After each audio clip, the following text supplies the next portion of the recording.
de la parte neonatal principalmente, que es el equilibrio hidroelectrolítico. Vamos a tomar estos temas a consideración ahora y empezamos diciéndoles de que todos los recién nacidos van a mostrar diferencia con niños mayores y adultos. Así, su tasa metabólica básica es mayor en el recién nacido e incluso el doble que en los niños mayores y adultos. También los requerimientos de líquidos que necesitan estos bebés son 4 a 5 veces más que en los adultos. Su excreción de sodio es solo del 10% de la de los niños mayores y también de los adultos. Y su tasa de filtración glomerular es de 5 a 10 veces menos que la de los adultos. Por eso es que le tomamos también especial importancia a esta parte del balance hidroelectrolítico en los enanos. ¿Y todo para qué? Para poderles dar e hidratar, diremos, una cantidad de líquidos adecuada que no tenga, que no les produzca mayor sobrehidratación, diremos, ni tampoco cuadros de deshidratación en los bebés. Entonces, el manejo correcto de los líquidos y electrolitos va a tener gran importancia en el periodo neonatal, y especialmente en los más pequeñitos, en los prematuros extremos, y también, diciéndolo de otra forma, en los recién nacidos muy bajos pesos al nacer. O sea, ¿cuáles son estos? Los menores de 1.500 gramos. Para esto influyen múltiples factores, tanto en los requerimientos y la composición de líquidos a administrar, ya que una hemostasis interna inadecuada puede llevarnos a problemas graves en los bebés, tales como son la hemorragia intraventricular, la enterocolitis necrotizante, persistencias del conducto arterioso, incluso sintomáticos, el edema pulmonar, y nos lleva también a enfermedades crónicas como es la displasia broncopulmonar. Entonces, este equilibrio hidroelectrolítico va a depender de la distribución del agua en el cuerpo. Entonces será de los ingresos que le demos a nuestro bebé y de las pérdidas que tenga estos. Y esto también va a variar de acuerdo a la edad gestacional. Como les decía, lo más difícil de repente es tratar a los más chiquititos. No, a los más grandecitos ya de repente los podemos tratar incluso como unos lactantitos.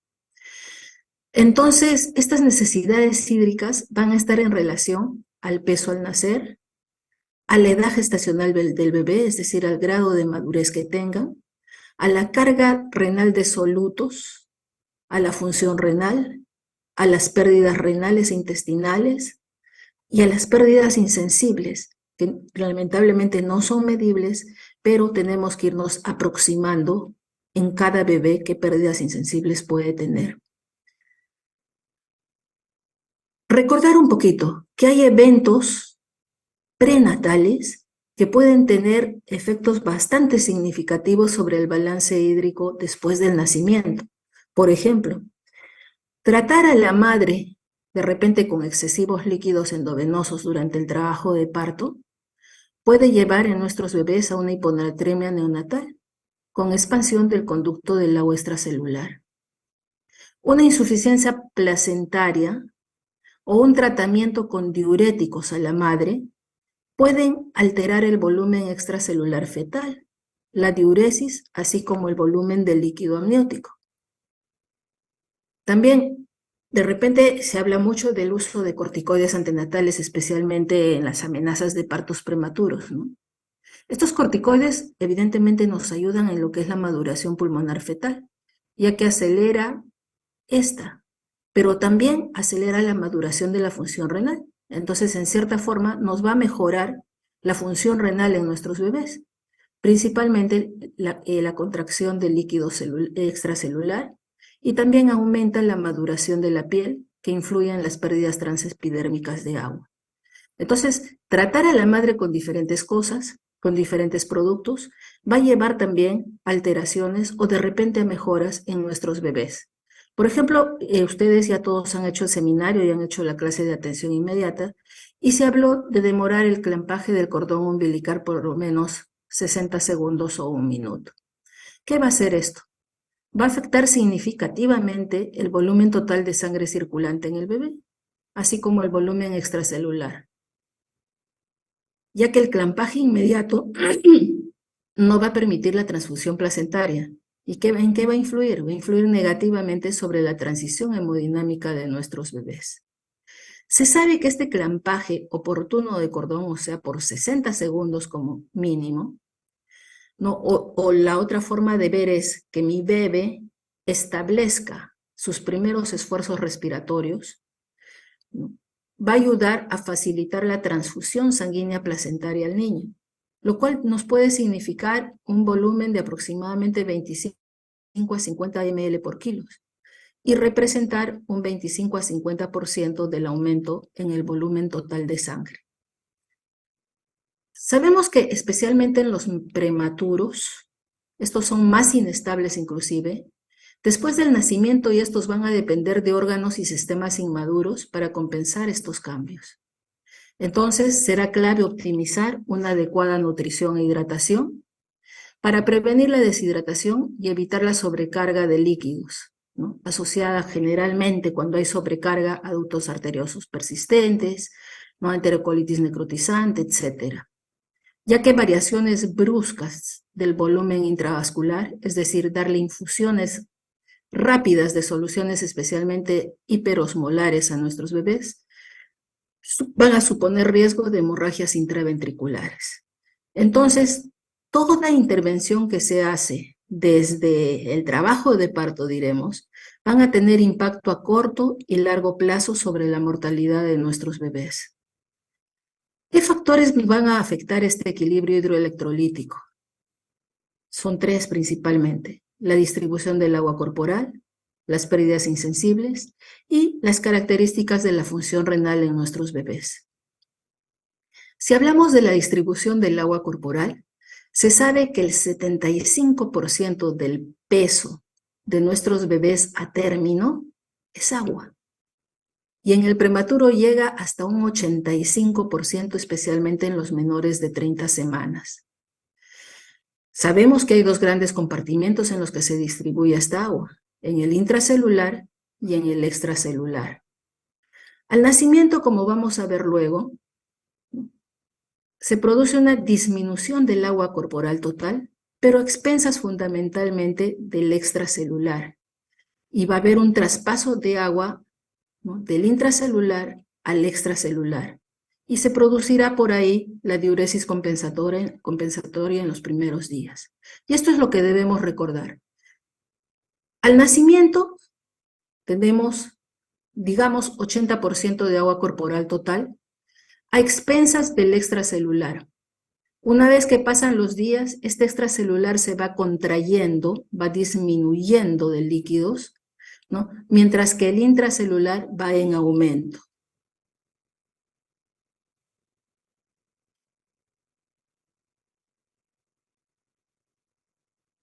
El agua corporal total, dijimos, en los prematuros de muy bajo peso, miren, puede ser hasta un 98%, dividido en el intracelular, que es el 25% al nacer y posteriormente 30 a 40% del peso corporal. Y el agua extracelular, que va a ser 45% al nacer, mucho más, ¿no? Y posteriormente disminuye a 20 a 25%. Esta agua extracelular se va a redistribuir en el intravascular, el intersticial, el transcelular y el tejido conectivo óseo. Durante los primeros días de vida, consideramos fisiológico mantener un balance negativo. Este balance negativo, ¿qué va a hacer? Que pierda líquidos mi bebé también. ¿Para qué? Para permitir la contracción de esta agua del extracelular. Entonces, esto ya está bien determinado, que en los primeros 7 a 10 días, los atérminos pueden perder de peso hasta un 10%, mientras que los prematuros pueden perder hasta un 15 a 20%. ¿Por qué se pasa esto? Justamente por la contracción del compartimiento extracelular. Los recién nacidos tienen menor capacidad de concentrar la orina, es decir, tienen una filtración glomerular baja. Los prematuros evidentemente tienen una filtración más baja todavía, debido a un flujo sanguíneo renal inferior que aumenta a partir de las 34 semanas recién de edad gestacional. Así, la concentración de orina también es menor en los recién nacidos que prematuros, perdón, que en los a término. En los prematuros, no, puede llegar a ser hasta 900 miliosmoles, en comparación a los 1300 a 1400 que en los adultos, en los a término. Los prematuros, evidentemente, su concentración urinaria es mucho menor, pudiendo llegar hasta 500 miliosmoles por litro. Entonces, los prematuros tendrán más dificultades para manejar tanto la sobrecarga de líquidos y electrolitos, como también la falta de un aporte suficiente de ellos. Por eso tenemos que ser muy meticulosos en este balance para ver cómo se les va a administrar luego, ya que tras el parto se produce un aumento lento de la perfusión vascular hacia el lecho renal. Es lento. Entonces, ¿cuáles van a ser las fases de la excreción de líquidos? Entre las 24 a 36 horas, ¿no?, es una fase, diremos, oligúrica. Hay escasa diuresis, hay filtración glomerular baja, ¿no? Hay una fracción excretada de sodio baja. Y esta generalmente es independiente de los líquidos aportados. Recién al segundo, al cuarto día de vida, se produce un aumento del flujo renal. Entonces habrá abundante diuresis con mucho mejor filtración glomerular. Y también va a ser independiente de los líquidos aportados. Después del cuarto día, recién se produce una contracción del espacio extracelular completa, con diuresis en función de los líquidos aportados. ¿Qué quiere decir esto? Que si yo le doy muchos líquidos al inicio, no va a hacer nada para que produzca mejor diuresis. O si le doy menos, ¿voy a disminuir esa diuresis? No, no va a pasar eso, sino que sea una cuestión fisiológica esta. La función renal entonces no se alcanza hasta el segundo día de vida, lo que va a conllevar a una disminución de la diuresis en las primeras 24 horas. Entonces sería la primera fase oligúrica. A partir del segundo día ya se produce un aumento de la diuresis o fase poliúrica y de la natriuresis también, que es secundaria a la inmadurez tubular. Entonces, ¿cuáles van a ser los cambios en los líquidos durante esta transición? En la fase 2, que ya es dependiente de los aportes, ¿no?, es la fase intermedia que está entre los 7 a los 20 días, va a ser dependiente no solo de los aportes, sino también del estado clínico de nuestros bebés y del aporte parenteral y el enteral que les demos a nuestros bebés. Entonces, va a disminuir las pérdidas insensibles de agua, es decir, va a disminuir la pérdida de agua por la piel, la diuresis y la natriuresis. Y concluye la contracción del espacio extracelular. En esta fase es que se completa, ¿no? Esta fase se completa, diremos, cuando el recién nacido recupera el peso al nacimiento. Estamos hablando entre 7 y 20 días. Dijimos que los primeros 7 a 10 días perdían de peso. Entonces tenemos esos 10 a 13 días para recuperar recién el peso con el cual nació nuestro bebé. Y de ahí tendremos que ver que nuestro bebé por lo menos tenga una ganancia ponderal de 20 gramos por kilo día.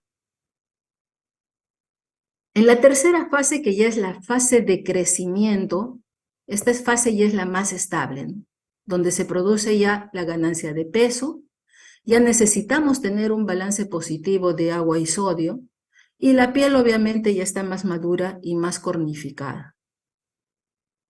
Entonces, ahora veremos, ya hablamos del agua corporal, hablamos de la función renal, y ahora veremos lo que son las pérdidas insensibles.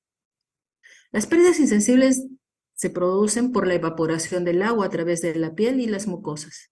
Se dice que 1/3 de estas se pierde a través del tracto respiratorio y 2/3 a través de la piel. Entonces, ¿qué necesitamos hacer a nuestros bebés para que no pierdan tanto a través de la piel? Colocarlos en incubadoras humidificadas, con 80% de humedad principalmente. La variable que más va a influir en estas pérdidas insensibles, es la madurez del recién nacido. Por decir un a término, puede perder entre 12 ml por kilo día. Y un prematuro extremo puede perder hasta 200 ml por kilo día, ya que los prematuros tienen mayor permeabilidad de la piel inmadura, hay mayor vascularización cutánea y mayor superficie corporal. Entonces, pierden mucho más a través de la piel que por otra forma. Hay tablas como esta de cuánto puede perder un recién nacido de acuerdo al peso de nacimiento. Los a término generalmente pierden menos, como ven. ¿No se escucha? ¿Pasa algo? ¿Escucho una voz por ahí? Bueno, Sí se ve y se continuamos. escucha, doctor, todo bien. Se escucha bien, Sí se doctor. escucha. Ok. Entonces, los a término o los de más de 2000 gramos, diremos, pierden en promedio 20 ml por kilo día, como pérdidas insensibles.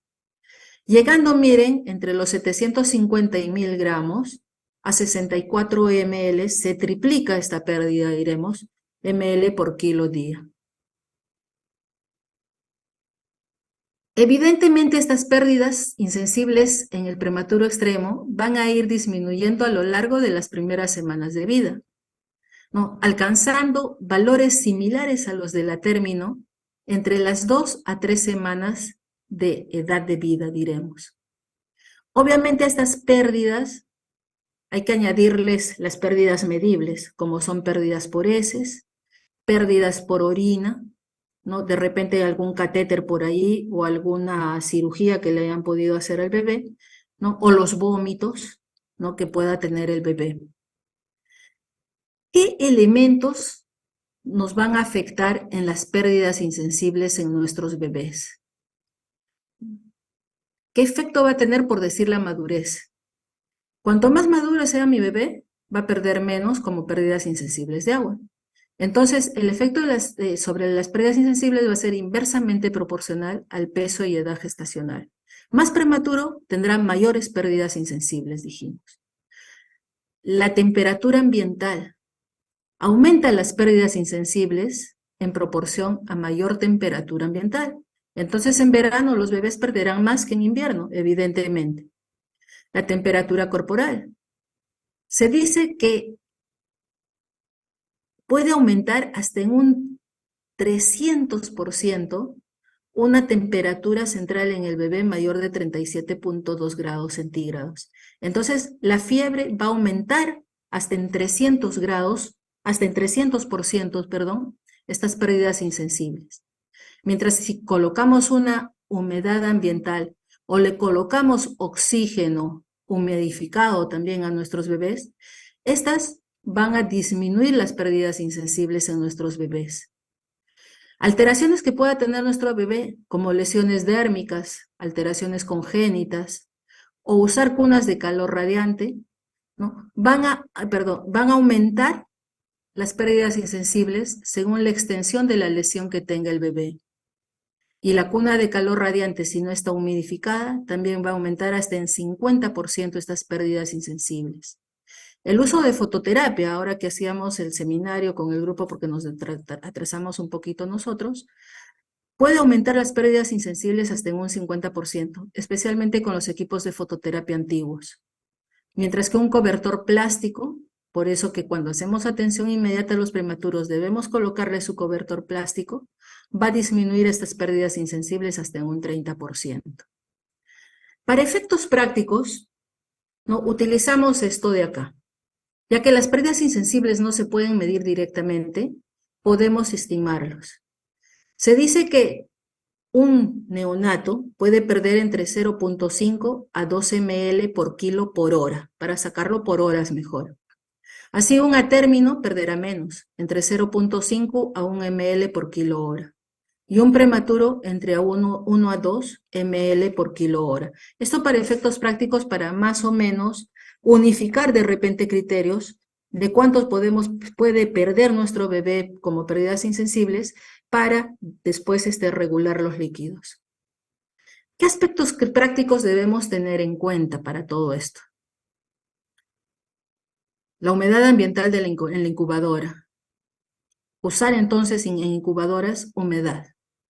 Y ventilación mecánica también con aire humidificado. ya que hacer estas acciones, diremos, en nuestros bebés, va a disminuir estas pérdidas insensibles hasta en un 30%, mientras que la fototerapia las aumenta hasta, dijimos, en un 50% dependiendo del equipo de fototerapia. Los prematuros de menos de 30 semanas, ¿qué se les debe hacer más? Aumentar más la humedad relativa de la incubadora, ponerla en 85 hasta 90%, por lo menos hasta los 14 días de vida, ya cuando la piel ha completado su maduración. Entonces, ¿cuál va a ser nuestro parámetro clínico para ver principalmente cómo estamos yendo con nuestros bebés? Va a ser la pérdida de peso. Si decimos que pierde de repente un prematuro de 10 a 15% en una semana, en un día debe estar perdiendo hasta 2.2% más o menos. Pero pérdidas mayores, y por ejemplo, una pérdida de más del 5% diario, o una pérdida en una semana de más del 15%, nos va a obligar a aumentar los líquidos. Si existe una pérdida diaria menos de 2% o menos del 10%, solamente restringiremos los líquidos. Entonces, habrá que evaluar bien lo que son los ingresos y las pérdidas de líquidos y electrolitos. Entonces, para calcular los líquidos, ¿qué hacemos? Primero, determinar si nuestro balance es positivo, es negativo o está en cero. Además, consideraremos cómo está la diferencial de peso o delta de peso, qué tiempo de vida tiene mi bebé y el estado clínico de mi bebé. Sabemos que los primeros días de vida, la primera semana, lo ideal entonces es mantener un balance negativo. Entonces, tener cuidado en mantener este balance negativo y así vamos a prevenir los cuadros de persistencia de conducto arterioso, de enterocolitis necrotizante, etc. Y especialmente mantenerlo incluso un poco más negativo cuando hay un antecedente de asfixia neonatal. ¿Qué se debe considerar para calcular el aporte de líquidos entonces y electrolitos? ¿Cuánto líquido necesitamos para la formación de orina? Entonces habrá que aportar la cantidad de líquidos que permita una orina con una concentración adecuada, o sea, siquiera de 250 miliosmoles. Debemos dar además líquido necesario para reponer las pérdidas insensibles, las pérdidas gastrointestinales. Estas son escasas, sabemos, en los primeros días de vida, ya que difícil que tengamos cuadros de diarrea o ostomías en los primeros días, ¿no? Pero si los tienen, hay que tener cuenta también estas pérdidas para aumentar los líquidos a los bebés. Y también considerar el agua para el crecimiento.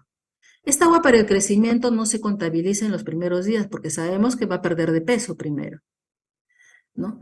Entonces no habría mucho problema por ahí, pero después de la primera semana de vida sí. Posteriormente ya se va a calcular alrededor de 20 ml por kilo día, ¿no?, de agua requerida para la formación de nuevos tejidos. Entonces, ¿cómo calculamos los ingresos y las pérdidas? Los ingresos es el aporte de todos los líquidos. Entonces será importante consignar todo lo que ha ingresado, lo real, con la hoja de enfermería. Llámense líquidos orales, endovenosos. Y también en líquidos considerar como adicionales el lavado de catéteres, la administración de medicamentos que muchas veces no lo consideramos. Y para las pérdidas tenemos la orina, deposiciones, las pérdidas insensibles que ya estuvimos viendo y otras pérdidas extrarrenales. Sabemos que las pérdidas insensibles no se pueden medir directamente, entonces ya les di la formulita o los cuadros, cualquiera de los dos se pueden usar, ¿no? Para, según esto, estimar, según el balance del día anterior e integrado, factores que lo puedan modificar. Llámese el uso de cunas térmicas para los bebés, la fototerapia, etc. ¿Qué ingresos debemos considerar? Todo lo que es hidratación parenteral. Llámese soluciones con dextrosa, llámese de repente cloruro de sodio, si es que vino mi bebé deshidratado, qué sé yo. La nutrición parenteral también, ¿no? Infusión continua de medicamentos, como son los inotrópicos, la pseudoanalgesia, etcétera. O infusiones intermitentes, ¿no?, como son los antibióticos, expansores de volumen. transfusiones, aportes enterales, cuánto le doy por vía oral. Y en los egresos, la orina, pérdidas insensibles, si hay drenajes, pérdidas por ostomías, sangrados, volumen de extracción de sangre, que muchas veces no lo consideramos.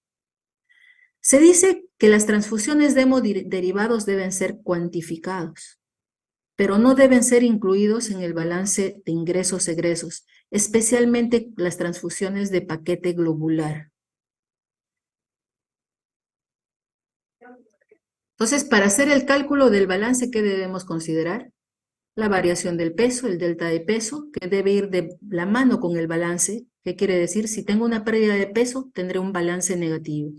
Si tengo un peso en cero, no ha perdido ni ha ganado nada, mi balance también debería ser neutro. Y si mi bebé gana de peso, probablemente el balance también tenga que ser positivo, ¿no? Y los ingresos contabilizados y las pérdidas contabilizadas. Entonces nos vamos con una balanza, ¿no? Los ingresos deben estar de la mano de los egresos. Tener un balance neutro sería esto, ¿no? ¿Qué ingresos? Volumen, su composición, etcétera, y el balance y el peso corporal que debe estar también ahí. ¿Qué análisis de laboratorio pedir? En forma periódica y seriada debemos pedir dosaje de electrolitos séricos, glucosa, urea y creatinina, hematocrito, gases arteriales. Y en la orina, medir el volumen, la densidad urinaria, y en lo posible, pruebas que detecten sangre en orina, glucosa, el pH, proteínas, etc. Hay un enfoque práctico, ¿no? Winters, por decir, habla de lograr tener siempre un balance neutro. Mientras que Boniou y Levy, por decir, hablan, ¿no?, de que hay variantes en el recién nacido, como la pérdida fisiológica de peso, el estado clínico, como son los edemas, la membrana hialina, insuficiencia cardíaca, etc. Entonces, Boniou y Levy hablan del control del déficit osmolar y de volumen, es decir, cambios en el agua corporal y su distribución en los compartimientos del extra e intracelular. Y ellos hablan que está sujeto a 3 aspectos. Mantener niveles normales de agua y electrolitos, reponer las pérdidas, los déficits, y calcular e incorporar las pérdidas concurrentes. Entonces, ¿qué vamos a hacer con nuestros bebés? El aporte de líquidos, por decir, en un prematuro de muy bajo peso en el periodo neonatal inmediato, tiene estos objetivos. Permitir que se produzca la contracción fisiológica postnatal del extracelular. Apuntar a una pérdida gradual de peso corporal de alrededor del 10 al 15%. Lograr un balance negativo de líquidos y sodio dentro de los primeros 3 a 5 días de vida. Y minimizar las pérdidas transepidérmicas de agua.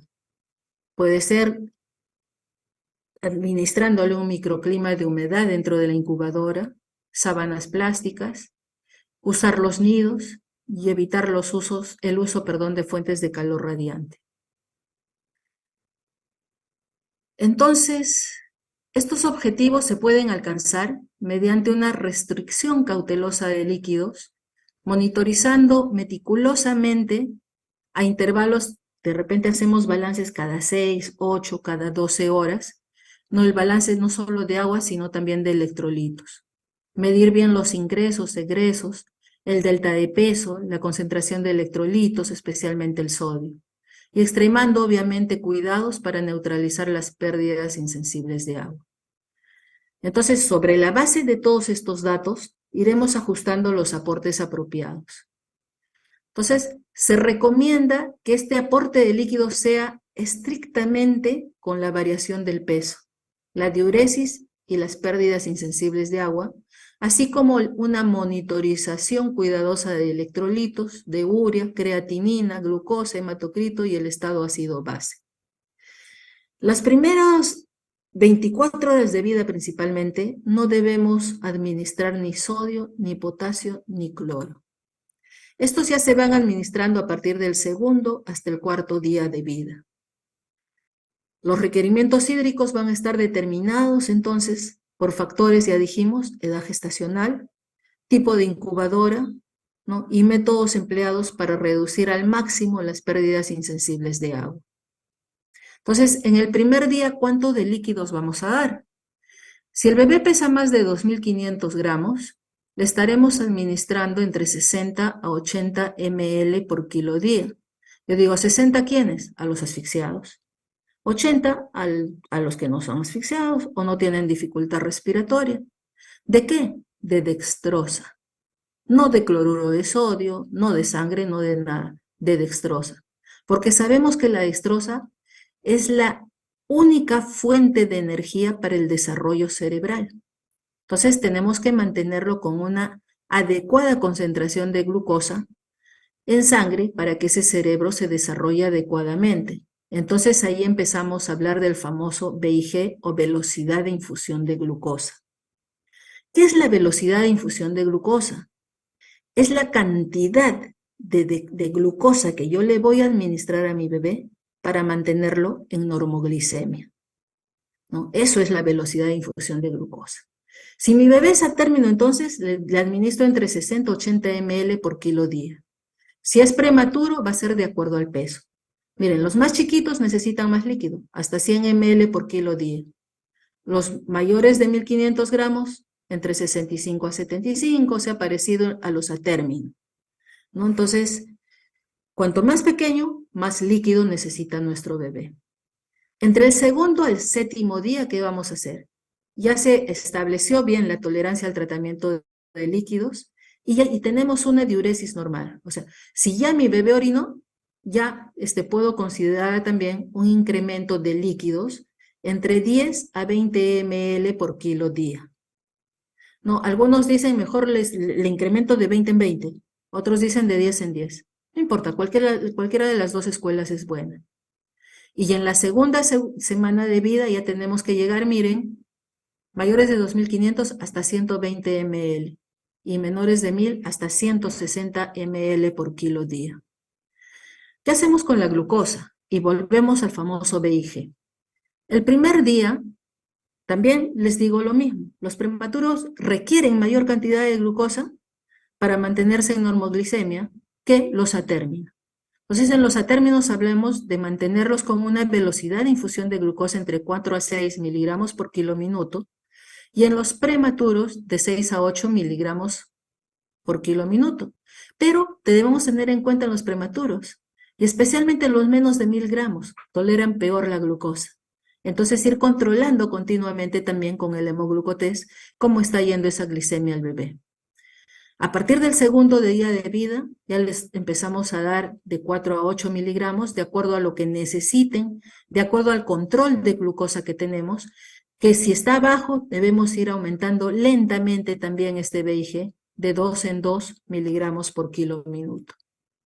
Esta es la fórmula, nos demoraríamos un montón en explicarles cómo salió esta formulita, pero es más fácil aprendernosla de memoria para poder hallar este VIG, que es igual a la concentración de la destroza por el volumen total del endovenoso, ¿no? Multiplicado por 10, que es una constante, dividido entre 1.440 minutos que tiene el día, multiplicado por el peso en kilos.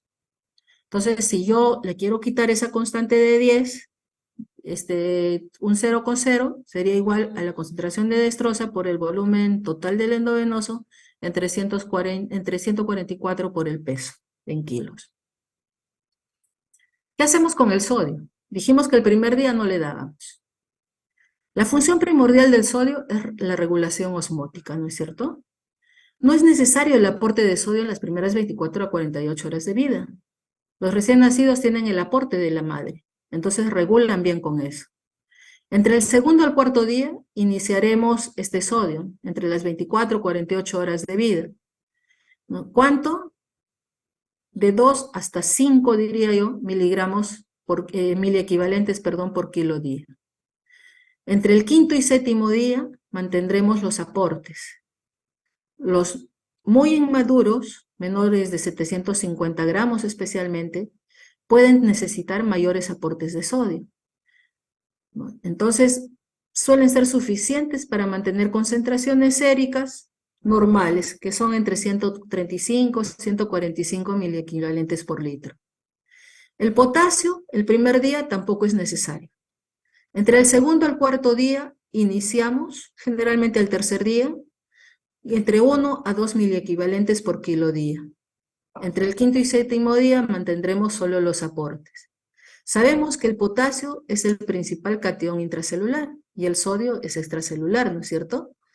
Es muy importante entonces documentar la función renal antes de administrar potasio al bebé, que orine primero, diremos. Y concentraciones normales de potasio en suero son de 3.5 a 5 miliequivalentes por litro. El calcio. La concentración plasmática de calcio va a aumentar durante las últimas semanas de gestación. O sea, ¿qué nos hacemos con los prematuros?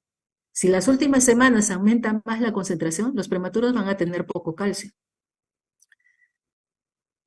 Al finalizar el transporte a través de la placenta en el momento del parto, el calcio desciende, disminuye inclusive, y alcanza sus niveles mínimos entre las 24 a 48 horas de vida, momento en que hay aumento de la paratormona que moviliza el calcio del hueso. Entonces, desde el primer día sí se administra calcio. ¿Cuánto? 1 a 2 miliequivalentes por kilo día. Luego, mantener solamente los aportes.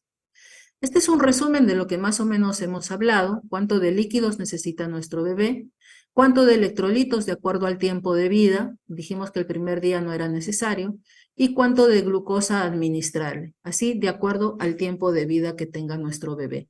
Nos sirve de base, diremos. Pero también recordemos que debemos ver cómo está esa función renal midiendo el flujo urinario. El flujo urinario se calcula entre el volumen total de orina dividido entre el peso en kilos de nuestro bebé y entre el número de horas que debemos hacer.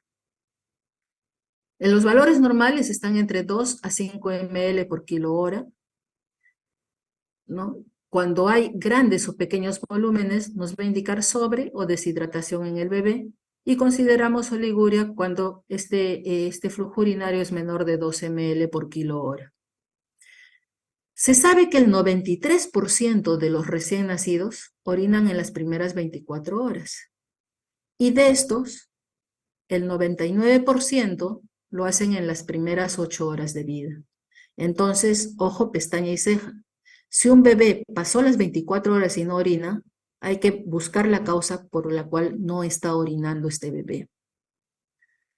¿Cuándo iniciamos la alimentación enteral? Tan pronto como sea posible, especialmente en los prematuros. Si el recién nacido debe permanecer durante un tiempo prolongado sin ingesta por vía enteral, debemos darle nutrición parenteral. Cuando iniciamos alimentación enteral, ¿qué debemos hacer? Evidentemente disminuir los líquidos por vía endovenosa para no sobrehidratarlos. Entonces, mientras aumentamos más la alimentación enteral, la vía endovenosa lo vamos disminuyendo. Entonces, ¿cuáles van a ser los criterios para iniciar la alimentación? Que no hayan secreciones orales excesivas en nuestro bebé, vómitos o aspirado gástrico muy bilioso. Que el abdomen esté blando, con ruidos hidroaéreos. Que no haya dificultad respiratoria, ya que la taquimia aumenta el riesgo de aspiración.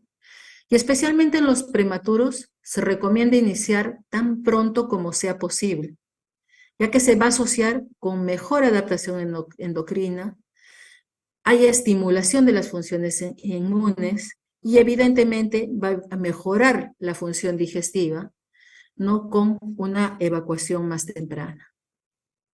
Pero hay situaciones en las cuales vamos a tener que tener cuidado, como son las dificultades respiratorias, donde no solamente iniciar de repente por sonda orogástrica en vez de darle por succión, sino restringir líquidos, ya que el aumentar líquidos puede producir edema intersticial pulmonar y puede agravar el cuadro. Si mi bebé tiene insuficiencia cardíaca, igual restringir líquidos e ir evaluando frecuentemente la clínica y los análisis de laboratorio. Y pensar también en que nuestros bebés pueden hacer una displasia broncopulmonar, la cual puede aumentar la tasa metabólica basal, llevando a aumentar la densidad calórica de la alimentación, o sea, darles comidas más concentradas. pero sin variar el volumen de la misma, para evitar la sobrecarga de líquidos. Acá hay un ejemplo, y con esto ya vamos terminando, para más o menos cómo hallar el balance hidroelectrolítico y qué ir haciendo con nuestros bebés. Tenemos un recién nacido de 3 días de vida, con dificultad respiratoria severa, 1.800 gramos de peso, 34 semanas de edad gestacional, y la madre refiere que orina normal. Le indican hidratación parenteral y nada por vía oral. Estamos en los 3 días de vida. Si le estoy empezando a dar con 80, al tercer día ya le debería aumentar hasta 100. Entonces le doy 100 miligramos por kilo día, o sea, 180 ml por día. ¿Cuántos microgotas o cc por hora le debo dar? Eso lo divido entre 24 y me sale 7.5 microgotas. Sodio, tercer día, 2 a 4, le daremos 3, o sea, 5.4 miliequivalentes, ¿no? Que en 180 más o menos aproximadamente 1 ml en 100 cc. No, eso tendríamos que sacarlo ya con la calculadora. Potasio, le daremos 2 miliequivalentes, o sea, 3.6 por kilo, ¿no? 3.6 multiplicado por lo que pesa, en 180 ml igual 1 ml en 100 de dextrosa. La dextrosa nos dicen, tiene 3 días de vida, B y G de 4 a 8. A ver, démosle 5. Estaríamos dando 9 miligramos por minuto. Por 1.440 minutos que tiene el día, le vamos a dar 12.960 miligramos por día, es decir, 12.96 gramos. En 180 ml es esto, y en 100 le estaremos dando al 7.2%. Entonces, en vez de darle una destroza al 7.2, que es bien difícil que la enfermera convierta esa destroza al 7.2, le damos una destroza al 7.5, le estaremos dando un poquito más de VIG nada más. El calcio, 1 a 2 ml por kilo dosis, por 4 dosis al día, o sea, a 1.8 ml en agua destilada cada 6 horas. Acuérdense que siempre que se administra calcio hay que controlar la frecuencia cardíaca ya que produce bradicardia y paro, y no se debe extravasar el calcio, ya que produce necrosis. Este mismo paciente al día siguiente le habían transfundido los 180 ml de destroza. Presenta una orina en 250 ml, deposiciones en 30, un vómito de 20 presentó y pesa 1.650 gramos. Y se evidencia una fontanela anterior deprimida. Se le hace el balance, ¿no? Pérdidas medibles, 300 ml, una diuresis, le sacan el flujo urinario, que es 5.78, estaba orinando un montón, ¿no? Y en pérdidas insensibles, calculándole con 1.5 ml por ser prematuro, nos sale 64.8. Entonces, en los egresos totales, 364.8. Y los ingresos, 184.8. Entonces tenemos, y un delta de peso, el balance hídrico nos saldría menos 184.8 ml, con un delta de peso en menos 150 gramos, ¿no? O sea, el bebé se nos perdió el peso porque se nos deshidrató, no le dimos la cantidad suficiente de líquidos. Entonces este mismo paciente, y al día siguiente, le transfundieron los 180, presenta una diuresis de 30, deposiciones de 20, vómitos 10, y pesa 1.820 gramos. Y ya evidencia, en vez de esa fontanela deprimida, le evidencian signos de sobrehidratación, que es fovea pretibial. Yo creo que esto lo ha hecho uno de los alumnos, Por eso encontramos diferencias bien bravas. De ingresos entonces 180, le hacemos todas las pérdidas y tenemos un balance hídrico de más 55.2, con un delta de peso, fíjense, de más 170. Probablemente esto no es lo que se debe hacer porque no se ha hecho un balance meticuloso para ver cuánto de líquidos debemos administrar, pero vale, como un ejercicio nos sirve. Esto es lo que les quería presentar hoy día. Más bien, vuelvo a pedir disculpas por la dificultad que hubo, pero felizmente alcanzamos a tiempo. Gracias. Si hay preguntas, por favor. Doctora, una pregunta. Sí, hijo. Cuando calcula los egresos totales, sumó las pérdidas medibles y las pérdidas insensibles, pero no se contó la diuresis. ¿Es así o es por No, se algún... cuentan las diuresis también. O sea, tengo que sumar las tres cantidades. Así es, todo se cuenta. Ah, ok. Entonces digamos que fue un error de tipeo. Sí, probablemente. Ah, ok, otra. ¿Alguna otra pregunta? Yo sí les aconsejo algo. Pidan a sus docentes de práctica que les enseñen balance. En estos días van a venir ejercicios en el examen, así que aprendan a hacer lo básico, sí, pero aprendamos a hacer bien los balances. Doctora, una pregunta. Y Nara, Con respecto a la administración de líquidos, mencionó que era con dextrosa, pero creo que mencionó que se usaba cloruro de sodio cuando estaba deshidratado. eso después, por decirme, llega por la emergencia un neonato de 5 días de vida con signos clínicos de deshidratación. Inicialmente tengo que hidratarlo con cloruro de sodio, porque no se hidrata con dextrosa. Es cuando hay deshidratación, utilizamos el cloruro para hidratarlos. ¿Me entiendes? Sí, doctora. Ok. Gracias. ¿Alguna otra pregunta?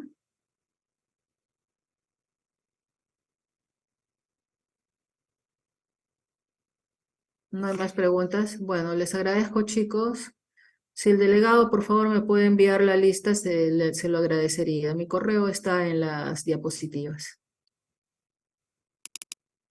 Recording stopped.